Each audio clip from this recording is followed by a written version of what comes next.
Salut les petits loups, alors on se retrouve ce soir pour le test de la boîte numéro 4 des Dipping Inks. Alors, ce soir, c'est des peintures qui sont plus, on va dire, dans un thème de couleur rouge, je pense. Et en plus des couleurs de peau, donc 3 couleurs de peau. Donc, on va voir ce que ça donne. Donc, les Dipping Inks de chez Grains of World, des pots de 60 ml, donc c'est les plus gros de toutes les gammes de peinture de type contraste. Il vous en coûtera entre 4 et 5 euros l'unité du pot, et on va dire entre 20 et 25 euros la boîte de 6 pots, selon où vous les achetez, et selon les soldes qu'il peut y avoir souvent chez Grains of World. Donc, on a déjà testé les 3 premières boîtes. Si vous ne les avez pas vues et que vous découvrez la chaîne avec cette vidéo-là, n'hésitez pas à aller voir les 3 autres boîtes que l'on a déjà testées.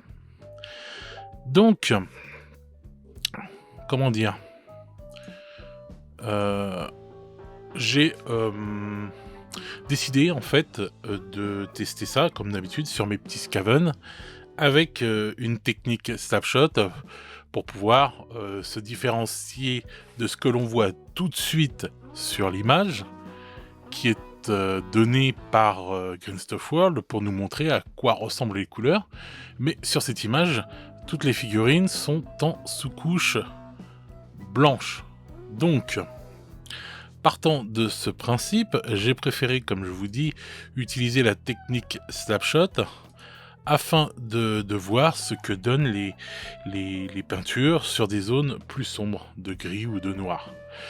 Donc voilà, on va commencer à tester cette boîte-là, qui est composée du Burgundy, du Seraphim Flèche, du Nude Skin, tout nu, du Red Cloak, du God Skin et du Red Opulence.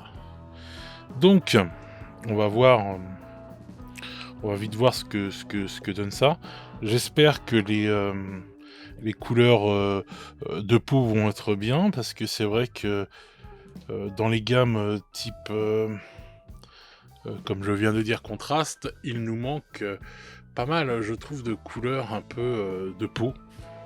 Je vais rapprocher la petite palette.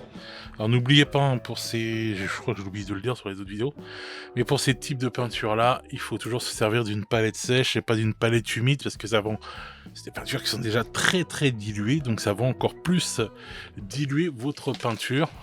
Donc moi par exemple là, je me sers d'un petit carrelage.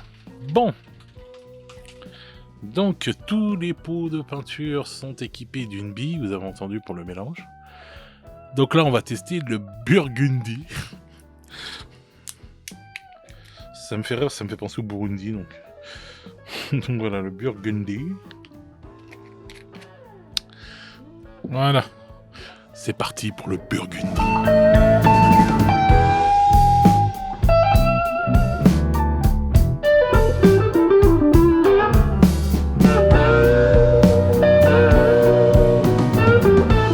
Alors voilà ce que donne le Burgundy.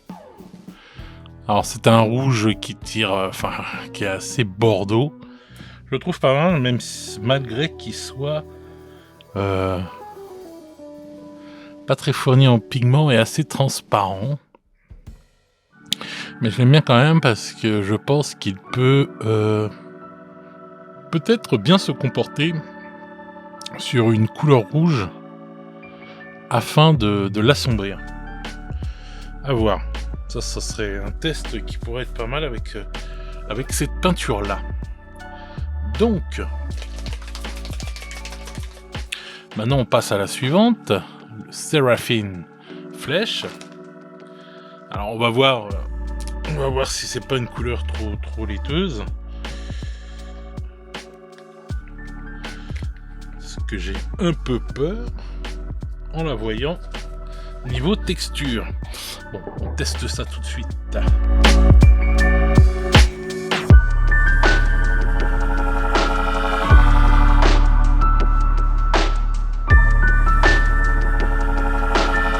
Alors voilà, ce que ça donne, c'est dégueulasse. Alors encore leur putain de couleur laiteuse. Ça commence à me gonfler dans les gammes de type contraste. Heureusement Game Workshop n'ont pas fait ça avec leur contraste. Mais alors là, voilà quoi. Encore une fois, une belle peinture de merde. La prochaine, c'est la Nude Skin. Donc, vous sentez la douille et que ça va faire la même chose? Je comprends pas trop en fait ces peintures là quoi. Je comprends pas trop.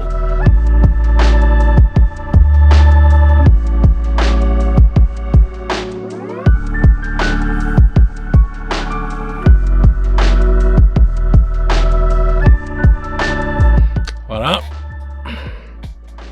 Alors c'est la même en couleur, hein. Pareil. Encore du laiteux, alors peut-être ça fonctionne juste sur le blanc. Mais encore, je me demande vraiment. Donc encore une couleur dégueulasse. Donc je pense que les trois peintures de type skin, là on va faire le Red Cloak,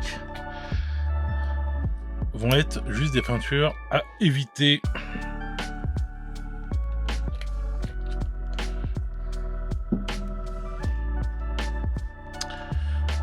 On teste le Red Cloak tout de suite.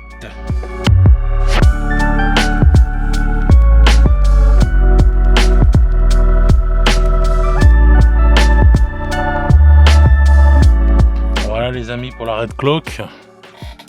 Alors une fois encore, elle est très comment dire, translucide. Elle n'est pas très pigmentée. Je préfère 100 fois les rouges qu'on a eu chez Scal 75 qui étaient vraiment des rouges magnifiques.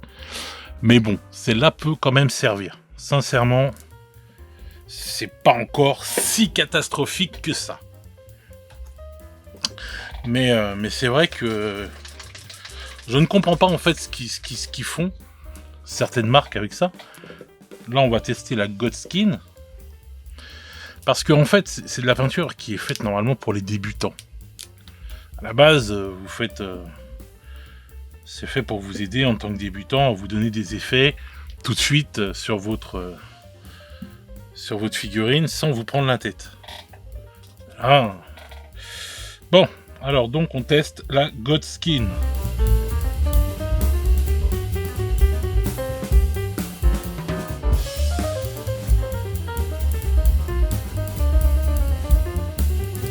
Bien une fois. Elle aussi est assez transparente, mais très très belle. Donc les rouges sont très transparents, mais peuvent donner un très bon rendu, contrairement aux couleurs de peau. Pour l'instant, je crois que les deux seules couleurs de peau de type contraste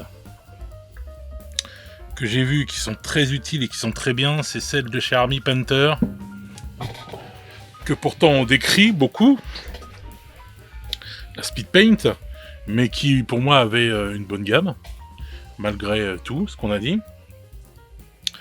Et donc, et puis bien la contraste tout court, enfin voilà les couleurs chères et tout chez Contraste de Citadel qui sont très bien quoi. Mais alors chez Scal 75 et chez Green Stuff World, ils devraient revoir leur formule. Donc là, on va faire le Red Opulence.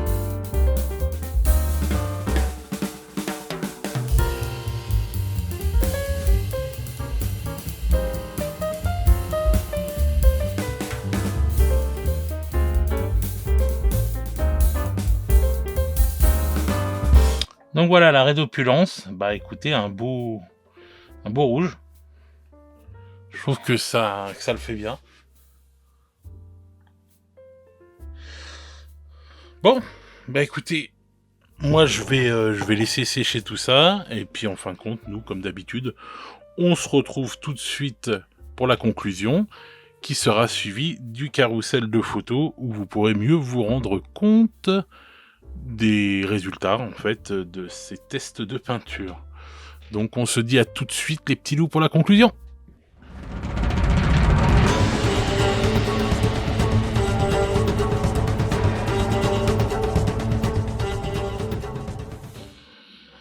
Et voilà les petits loups, on se retrouve maintenant pour la conclusion de la vidéo sur la boîte numéro 4 des Deeping Inc. Donc je vais faire un petit zoom des familles. Donc on avait commencé par tester le Burgundy. Non pas le Burgundy. Donc voilà ce qu'il donne une fois sec. Je vais mettre un peu plus de lumière. Voilà. Donc une fois bien séché, je trouve pas mal. Et comme je vous disais, je pense que combiner en plus peut-être sur du rouge, ça peut faire un bon petit trip, même sur du rose. Ensuite, la Séraphine Flèche. Alors, voilà ce que ça donne. Voilà. Peinture dégueulasse.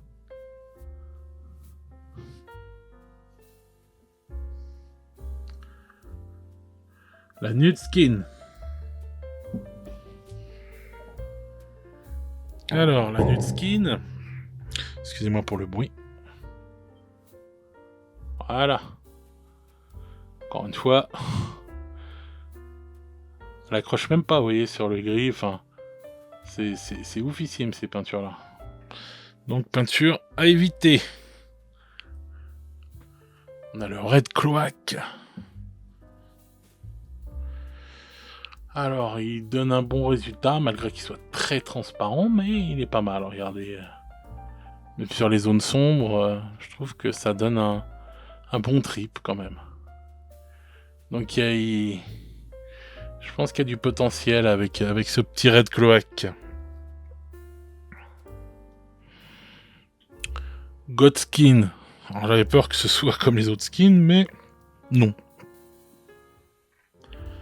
Je me demande si c'est pas la plus belle couleur de la boîte. Je la trouve vraiment magnifique cette couleur.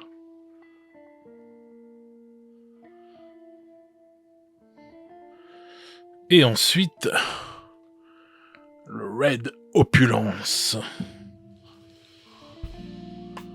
Alors, un rouge bien pétant. Que je trouve pas mal aussi.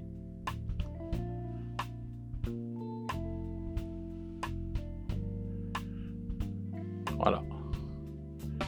Mais bien faire attention parce que ça fait des pâtés, donc je pense qu'il n'est pas... qu'il faut le maîtriser un peu mieux, mais vous voyez là, quand vous voyez là sur la robe les belles couleurs qu'il donne, je pense que voilà, ça est pas mal du tout. Donc bah écoutez, sur cette boîte, tiens, on va mettre la petite boîte histoire de finir bien. Voilà, sur la boîte numéro 4. Bon, mon avis est assez mitigé. Jusqu'à maintenant, je trouvais que les Deeping s'en sortaient très bien et je pense ils faisaient un sans faute. Là, on va dire sur celle-là, je suis vraiment plus mitigé parce que les deux peintures de peau sont juste pas possibles. Je ne comprends pas en fait qu'ils fassent ça avec ces peintures-là. On a eu les mêmes problèmes avec les Instant Color de chez Scal 75 sur certaines. Je suis désolé, c'est possible quand vous êtes un peintre plus expérimenté de vous en servir facilement. Et encore, vous pouvez y trouver une utilité, mais pour des peintres, enfin, je sais pas, réveillez-vous quoi. Les contrastes à la base, quand elles sont sorties chez GW, c'était pour aider les gens qui avaient pas envie de passer 3 plombes dessus ou qui voulaient pas peindre comme des dieux de la peinture, enfin bref, etc. Ou qui voulaient pas se prendre la tête. Et c'est de la peinture qui est faite pour les débutants. Et je trouve que c'est ce qu'elles sont. Bien sûr, elles peuvent servir à un peintre chevronné, etc. Il n'y a pas de problème. Il pourra peut-être faire encore plus de choses, mais normalement, à la base, elles sont là pour des peintres débutants. Et là, je trouve que, aussi bien chez Scal 75, une partie de la gamme n'est pas faite pour des débutants. Le mec, il va acheter ça, il va croire qu'il va pouvoir peindre la peau de sa figurine tranquillement, en mettant juste une couche de ça, et en fin de compte, ça va lui donner un rendu dégueulasse. Donc je trouve ça un peu abusé, quoi. Donc voilà, donc je ne sais pas pourquoi ils ont ce type de peinture qui est laiteux, et pour l'instant je les ai vus que chez ce type de peinture laiteux, je les ai vus que chez les Dipping Inks ou que chez les Instant Color de Scal 75. J'en ai jamais vu dans la gamme Contrast de chez Game Workshop. J'en ai pas vu non plus dans la première gamme de Speed Paint, les versions 1.0. À voir dans les versions 2.0, j'espère pas, bien sûr. Mais bon, voilà. Donc, sur cette boîte-là, ouais, assez mitigé. Mais bon, il y a quand même quelques pots qui relèvent le truc. On va dire que c'est juste les deux couleurs de chair qui sont vraiment très bof. Voilà, sur ce les petits loups, j'espère que cette vidéo vous a fait plaisir. Je vais vous laisser maintenant avec le petit carrousel de photos, comme à chaque fin de vidéo test peinture, pour vous montrer un peu ce que ça donne. Encore mieux. Et puis on se retrouve très vite pour une nouvelle vidéo. Prenez soin de vous, soyez bienveillants, et je vous dis à très vite les petits loups. Ciao ciao.